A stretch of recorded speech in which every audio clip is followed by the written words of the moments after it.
إن يتبعون إلا الظن وما تهوى الأنفس ولقد جاءهم من ربهم الهدى.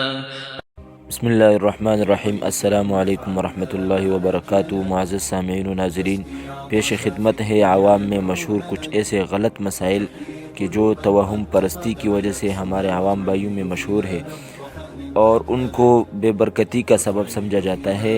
ان میں سے ایک بات یہ ہے کہ رات کو جھاڑو لگانا، عصر یا مغرب یا عشاء کے بعد جھاڑو لگانے سے گھر میں بے برکتی آتی ہے اور لوگ اس سے منع کرتے ہیں۔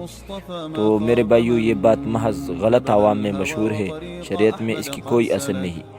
دوسری بات جو کہ غلط مشہور ہے وہ یہ ہے کہ رات کو ناخن کاٹنا، اس سے بھی گھر میں موجود جو برکت ہوتی ہے وہ اٹھ جاتی ہے۔ حالانکہ یہ ایک وہم ہے کہ جو عوام بھائیوں کے درمیان مشہور ہے، اس کی بھی کوئی اثر نہیں، بلکہ فتاوی عالمگیری میں ہے کہ خلیفہ ہارون الرشید نے ایک مرتبہ حضرت امام ابو یوسف رحمہ اللہ تعالیٰ سے جو کہ بہت بڑے فقیہ ہیں، ان سے پوچھا کہ امام صاحب رات کے وقت ناخن کاٹنے کا کیا حکم ہے؟ تو امام صاحب نے فرمایا کہ رات کو بھی کاٹ لینے چاہیے، یعنی مطلب ان کا یہ تھا کہ صبح کا انتظار نہیں کرنا چاہیے۔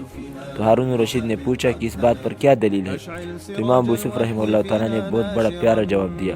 انہوں نے فرمایا کہ ثواب کے کام کو مؤخر نہیں کرنا چاہیے، اس میں جلدی کرنی چاہیے، فاستبقوا الخیرات۔ اسی طرح دوستو، جمعے کے دن کپڑے دھونے کو بھی نحوست کا سبب سمجھتے ہیں، حالانکہ یہ بھی من گڑت بات ہے، کیونکہ جمعہ کے دن کے بارے میں تو اللہ تعالیٰ کے نبی صلی اللہ علیہ وسلم کے ارشادات موجود ہیں، اور کئی ساری ایسے ارشادات موجود ہیں جن میں صفائی کی تاکید اور جمعے کے دن صفائی کی فضیلت آئی ہے، اور ظاہر ہے کہ صفائی میں کپڑوں کی صفائی بھی شامل ہے، اور پوری امت مسلمہ شروع ہی کے دور سے جمعے کے دن کپڑے دھونے کا اہتمام کرتی آ رہی ہے۔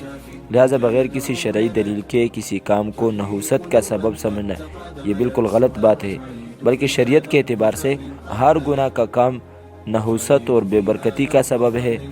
جائز اور مباح کام میرے بھائیو نحوست کا سبب نہیں ہوتے۔